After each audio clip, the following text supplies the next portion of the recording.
അതെ, ലീഗുകാരോടാണ്, കോൺഗ്രസ്സുകാരോടാണ്, മുഴുവൻ UDFിൻ്റെ പ്രവർത്തകരോടുമാണ്. നിങ്ങളാണിത് പ്രധാനമായിട്ടും കാണേണ്ടത്. ഇപ്പോൾ നമ്മളൊരു നന്മ ചെയ്തിട്ട് CPMകാർ ചെയ്യുന്നത് പോലെ അത് ലോകത്തെ മുഴുവൻ വിളിച്ചറിയിക്കണമെന്നൊന്നും ഞാൻ പറയുന്നില്ല. പക്ഷെ നമ്മൾ ചെയ്തൊരു കാര്യം അത് ചെയ്തില്ല എന്ന് പറയുമ്പോഴെങ്കിലും അതിൻ്റെ സത്യാവസ്ഥ ജനങ്ങളെ അറിയിക്കേണ്ടുന്ന ബാധ്യത നമുക്കെല്ലാവർക്കുമുണ്ട്. ഈ അടുത്ത കാലത്ത് CPM സൈബറിടത്തിൽ പ്രചരിപ്പിച്ച ഒരു പ്രധാനപ്പെട്ട തമാശയുണ്ട്. വയനാട്ടിൽ ദുരന്തമുണ്ടായതിനു ശേഷം വീടുകൾ എത്തിയില്ലെങ്കിൽ എന്താ, പ്രിയങ്ക ഗാന്ധിയുടെ കലണ്ടർ എത്തിയല്ലോ എന്ന്. ഈ വയനാട്ടിലെ വീടുകളുമായി ബന്ധപ്പെട്ട് ഏറ്റവും ആധികാരികമായി സംസാരിക്കാൻ കഴിയുന്ന നമുക്കാണ്.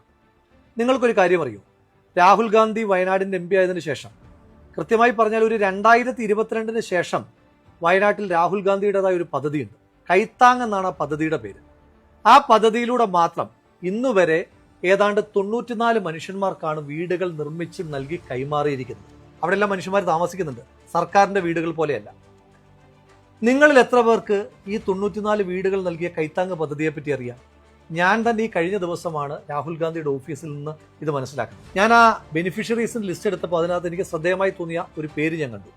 ശ്രീ AK ബാലൻ മന്ത്രിയായിരിക്കുമ്പോൾ അദ്ദേഹം വയനാട്ടിലെത്തിയിട്ട് ഇന്ത്യക്ക് ആകെ അഭിമാനമായ വയനാട്ടിൽ നിന്നൊരു കായിക താരത്തോട് പറഞ്ഞു, നിനക്ക് ഞാൻ വീട് വെച്ച് നൽകാമെന്ന്. AK ബാലൻ അതങ്ങ് മറന്നുപോയി, പൊടി തട്ടി അങ്ങ് പോയി. പക്ഷേ രാഹുൽ ഗാന്ധി ഇതറിഞ്ഞിട്ട് അദ്ദേഹം വാക്കുമാറിയില്ല, വീട് വെച്ച് നൽകി. അതടക്കം വയനാട്ടിൽ കാട്ടാനാക്രമത്തിൽ കൊല്ലപ്പെട്ട ഒരു സാധു മനുഷ്യന്റെ കുടുംബത്തിന് വീട് വെച്ച് കൊടുത്തതടക്കമാണ് ഈ 94 വീടുകൾ. ഇനി ഈ ദുരന്തത്തിന് ശേഷമുള്ള കാര്യങ്ങൾ മാത്രം പറയാം. ശ്രീമതി പ്രിയങ്ക ഗാന്ധി എന്ത് ചെയ്തു എന്നാണല്ലോ ചോദിക്കുന്നത്. മുണ്ടക്കൈ ചൂരൽമല പ്രദേശത്ത് ചെറിയ ചെറിയ കച്ചവടങ്ങളുമായി ജീവിച്ചിരുന്ന ഒരുപാട് മനുഷ്യന്മാരുണ്ട്. അവരെ ഈ സർക്കാർ മൈൻഡ് ചെയ്തിട്ടേ ഇല്ല. അങ്ങനെയുള്ള 40 മനുഷ്യന്മാരെ ലിസ്റ്റ് ചെയ്ത് അവർക്ക് ഓരോരുത്തർക്കും 5 ലക്ഷം രൂപ വീതം ശ്രീമതി പ്രിയങ്ക ഗാന്ധി കൊടുത്തു. അങ്ങനെ നോക്കുമ്പോൾ ആകെ 2 കോടി രൂപയാണ് വയനാട്ടിൽ മുണ്ടക്കൈയിൽ ചെറിയ ചെറിയ കച്ചവട സ്ഥാപനങ്ങളുമായിരുന്ന മനുഷ്യന്മാർക്ക് ഇതിനോടകം ശ്രീമതി പ്രിയങ്ക ഗാന്ധി കൊടുത്തത്. ഇനി CPMകാരോടാണ് ചോദിക്കുന്നത്, ഈ വീട് നിർമ്മിക്കാൻ കോൺഗ്രസിന്റെ ഈ പൈസ ഇല്ല എങ്കിൽ നിങ്ങൾ എങ്ങനെയാണ് 100 വീട് നിർമ്മിക്കുന്നത് ചോദിക്കുന്നുണ്ടല്ലോ. ആ CPMകാരോട് പറയുന്നു, 94 വീട് നിർമ്മിക്കാൻ രാഹുൽ ഗാന്ധി ഒരു മനുഷ്യന്റെ കയ്യിൽ നിന്നെങ്കിലും 1 രൂപയെങ്കിലും പിരിച്ചിട്ടുണ്ട്.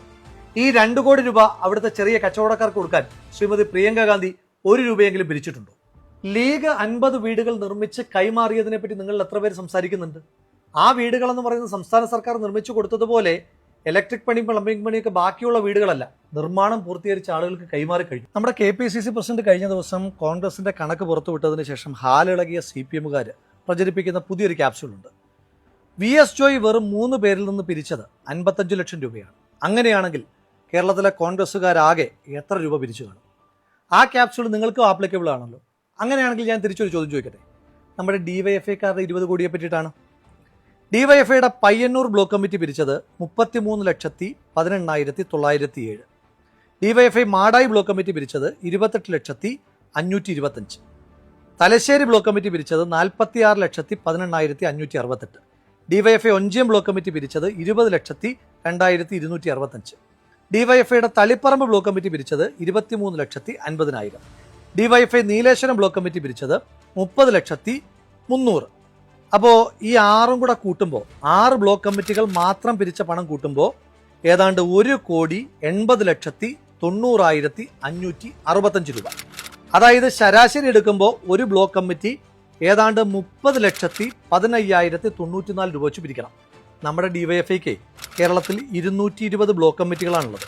അങ്ങനെ വെച്ച് നോക്കുമ്പോൾ കേരളത്തിലാകെ DYFIക്കാർ പിരിച്ചത് 63,33,20,716 രൂപ. നിങ്ങൾ CMDRFിലേക്ക് പൈസ കൊടുക്കാത്തതിനകത്ത് തന്നെ ഞങ്ങൾക്ക് ചില സംശയങ്ങളുണ്ട്.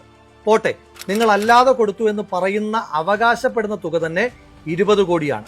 ഇനി DYFIക്കാരൻ പറയൂ, നിങ്ങൾ പിരിച്ച 66 കോടിയിൽ 20 കോടി മാത്രം കൊടുക്കുമ്പോൾ ബാക്കി 46 കോടി രൂപ ആരുടെ അന്നനാളത്തിലാണ് നിങ്ങൾ നിക്ഷേപിച്ചിരിക്കുന്നതെന്ന് നിങ്ങൾ പറയണം. തുറന്നു പറഞ്ഞാൽ DYFIയുടെ കണക്ക് അടിമുടി ദുരൂഹമാണ്.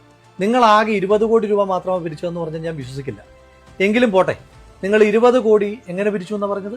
നിങ്ങളുടെ നേതാക്കന്മാർ പറഞ്ഞത് ഞങ്ങൾ ആരിൽ നിന്നും 1 രൂപ പോലും കൈപ്പറ്റിയിട്ടില്ല, എല്ലാം ആക്രി പെറുക്കിയും മറ്റുമാണ് ഞങ്ങൾ പൈസ കണ്ടെത്തിയെന്നാണ്. അങ്ങനെ ആകുമ്പോഴൊരു ചെറിയ പ്രശ്നമുണ്ടല്ലോ. കേരളത്തിൽ പഴയ ഇരുമ്പിന് ആകെ 31 രൂപയെ കിട്ടും. പഴയ പത്രമാണെങ്കിൽ 21 രൂപ, പഴയ പ്ലാസ്റ്റിക് ആണെങ്കിൽ പിന്നെയും വിലക്കുറവാണ്, ആകെ 12 രൂപയെ കിട്ടും. അങ്ങനെയാണെങ്കിൽ നിങ്ങൾക്ക് 20 കോടി രൂപ വേണമെങ്കിൽ എത്ര ടൺ കണക്കിന് പേപ്പറും പ്ലാസ്റ്റിക്കും ഇരുമ്പും ഒക്കെ കൊടുക്കേണ്ടി വരും. അങ്ങനെയാണെങ്കിൽ ആ സമയത്ത് കേരളത്തിലെ റോഡുകളിലെല്ലാം ഡിവൈഎഫ്ഐക്കാരുടെ ആക്രി ലോറികൾ മാത്രം കൊണ്ട് നിറഞ്ഞേനെ. അങ്ങനൊരു കാലം നമുക്ക് ഓർമ്മയില്ല. എങ്കിലും പോട്ടെ, നിങ്ങൾ അത്രയും രൂപ സമാഹരിച്ചു എന്ന് ഇരിക്കട്ടെ. നിങ്ങളോട് ഈ കണക്കുകൾ ചോദിച്ച ആളുകൾ ഉത്തരം മുട്ടിക്കുന്നുണ്ടല്ലോ, ആ ആളുകളെ ഉത്തരം മുട്ടിക്കാനായിട്ടുള്ള ഒരു എളുപ്പമാർഗ്ഗം ഞാൻ പറഞ്ഞുതരാം. ഈ നിങ്ങൾ ആക്രി വിറ്റ പൈസയാണെന്നല്ലേ പറഞ്ഞത്? അങ്ങനെയാണെങ്കിൽ ഈ ആക്രിക്ക്, പ്രത്യേകിച്ച് ഇരുമ്പാണ് എങ്കിൽ GST ആയിട്ട് കടക്കാർ കൊടുക്കേണ്ടത് 18%. അങ്ങനെയാണെങ്കിൽ കേരളത്തിൽ ഈ 20 കോടി രൂപ ആക്രി വിൽക്കുമ്പോൾ ആക്രി കച്ചവടക്കാർ GST ആയി കൊടുക്കേണ്ടത് 3,60,00,000 രൂപയാണ്. ഡിവൈഎഫ്ഐക്കാർക്ക് സുവർണാവസരമാണ്. നേരെ പോയിട്ട് ആ കേരളത്തിലെ പല പല ആക്രി കച്ചവടക്കാരിൽ നിന്ന് ആ 3,60,00,000 രൂപയുടെ GST ബില്ല് അങ്ങോട്ട് വാരി വീശിയിട്ട് ഞങ്ങളുടെയൊക്കെ ഉത്തരം മുട്ടിച്ച് ഞങ്ങളെയൊക്കെ ചമ്മിച്ച് കളഞ്ഞാൽ മതി. കാര്യം എളുപ്പമായി, ഡിവൈഎഫ്ഐ സേഫുമായി. CPM ഡിവൈഎഫ്ഐ കൊണ്ട് നടത്തുന്ന കൊള്ള കൂടാതെയുള്ള മറ്റൊരു പ്രധാനപ്പെട്ട കൊള്ള ഊരാളുങ്കലിനെ ഉപയോഗിച്ചുകൊണ്ടുള്ളതാണ്. കഴിഞ്ഞ ദിവസം ടൗൺഷിപ്പ് നിർമ്മാണത്തിൽ ടെൻഡർ പാലിച്ചിട്ടില്ല എന്നുള്ള വിവരം ഞാൻ പുറത്തു പറഞ്ഞപ്പോൾ എനിക്ക് മറ്റൊരു വിവരം കൂടെ കിട്ടി. മുണ്ടക്കൈ ദുരന്തമുണ്ടായ പുന്നപ്പുഴ നവീകരണത്തിന് വേണ്ടി 195 കോടി രൂപയാണ് സംസ്ഥാന സർക്കാർ മാറ്റിവെച്ചിരിക്കുന്നത്. അന്ന് മാലിന്യം കൊണ്ട് നിറഞ്ഞതാണ് പുന്നപ്പുഴ. ഈ പുന്നപ്പുഴയുടെ നവീകരണത്തിന് വേണ്ടിയിട്ട് ഉത്തരാഖണ്ഡിലും പഞ്ചാബിലുമൊക്കെ ഈ പ്രവൃത്തിയിൽ ഏർപ്പെട്ടിട്ടുള്ള ചില കമ്പനികൾ സംസ്ഥാന സർക്കാരിനെ സമീപിച്ചു. അവർക്കാർക്കും ടെൻഡർ കൊടുക്കാതെ, യാതൊരു വിധമായ ടെൻഡർ നടപടികളും പാലിക്കാതെ സംസ്ഥാന സർക്കാർ ഈ പുഴ നവീകരണത്തിന്റെ എഗ്രിമെന്റ് കൊടുത്തിരിക്കുന്നത് മറ്റാർക്കുമല്ല, ഊരാളുങ്കലിനാണ്. ഇതിനോടകം തന്നെ 50 കോടി രൂപ ഊരാളുങ്കലിന് സംസ്ഥാന സർക്കാർ കൈമാറുകയും ചെയ്തു. മനുഷ്യമാംസം വരെ അടിഞ്ഞ ആ പുഴയിൽ നിന്ന്, ആ മാംസത്തിൽ നിന്ന് പോലും പൈസ കൈയിട്ട് വാരുവാൻ വേണ്ടി ഊരാളുങ്കലിൽ ഉപയോഗിക്കുന്ന സംസ്ഥാന സർക്കാർ, സത്യത്തിൽ അത് ഊരാളുങ്കലല്ല, പൈസ ഊരാനുള്ള സംസ്ഥാന സർക്കാരിന്റെ അങ്കിളാണ് ഊരാളുങ്കൽ എന്ന് ജനം തിരിച്ചറിയുകയാണ്. കുടുക്ക പൊട്ടിച്ച പണം മുതൽ ഓരോ ചില്ലിക്കാശും CMDRFിലേക്ക് മാത്രം നിക്ഷേപിക്കാനാണ് ആദ്യം മുതൽക്കേ സംസ്ഥാന സർക്കാർ പറയുന്നത്. അതുതന്നെയാണ് CPM ഏറ്റുപറഞ്ഞത്. പിന്നെയും എന്തുകൊണ്ടാണ് CPMന്റെ യുവജന സംഘടനയായ ഡിവൈഎഫ്ഐ മാത്രം CMDRFിൽ പൈസ നിക്ഷേപിക്കാതെ മറ്റൊരു അക്കൗണ്ടിലാണ് പണം ഇട്ടതെന്ന് പറയുന്നത്? എന്തുകൊണ്ടാണ് ഡിവൈഎഫ്ഐക്ക് മാത്രം ഊരാളുങ്കലുമായി സെപ്പറേറ്റ് എഗ്രിമെന്റ് ഉള്ളത്? ഊരാളുങ്കലും CPMന്റേത്, ഡിവൈഎഫ്ഐയും CPMന്റേത്. 20 കോടി തന്നെ കൊടുത്ത കർണാടക സർക്കാരിനോട് CMDRFിലേക്ക് തന്നെ പണമിടാനാണ് പറഞ്ഞിരിക്കുന്നത്. അപ്പൊ ഇതിനകത്ത് അടിമുടി ദുരൂഹതയില്ല.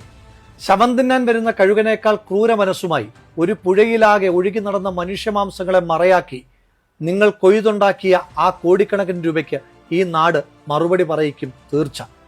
നിങ്ങൾ CPMന്റെ നേതാക്കന്മാർ ഉണ്ണുന്ന ഓരോ വറ്റ് ചോറിലും ആ സാധു മനുഷ്യന്മാരുടെ മാംസത്തിന്റെ ഗന്ധമുണ്ടായിരിക്കുമെന്നുള്ള ഓർമ്മ നിങ്ങൾക്ക് എല്ലാ കാലത്തും ഉണ്ടാകണം. ഈ 9-ന് ഈ കണക്ക് നാട് പറയിക്കുക തന്നെ ചെയ്യും. ഒരപകടമുണ്ടാകുമ്പോൾ ആശുപത്രിയിൽ കൊണ്ടുപോകുന്നതിന് പകരം അവയവം അടിച്ചു മാറ്റാമെന്ന മാനസികാവസ്ഥയിൽ നിന്ന് CPMന്റെ നേതാക്കന്മാർ മാറേണ്ടുന്ന കാലം കഴിഞ്ഞിരിക്കുന്നു. പറക്കമുറ്റാത്ത പിഞ്ചു കുഞ്ഞുങ്ങളുടേതടക്കം എത്ര മൃതശരീരങ്ങളാണ് മാംസകഷ്ണങ്ങളായി ചാലിയാർ പുഴയിലൂടെ ഒഴുകി നടന്നത്. ആ മാംസകഷ്ണങ്ങൾക്കാണ് ശവംതീനികളായ CPMന്റെ നേതാക്കന്മാർ വില പറഞ്ഞിരിക്കുന്നത്. CPMന്റെ ശവംതീനികളായ നേതാക്കന്മാരോട് ഓർമ്മപ്പെടുത്തുന്നു, ചാലിയാർ പുഴയാണ് സത്യം, ആ പുഴയിലൂടെ ഒഴുകിയ മനുഷ്യരാണ് സത്യം. ഈ നാട് നിങ്ങൾക്ക് മാപ്പ് തരില്ല ഒരു കാലത്തും.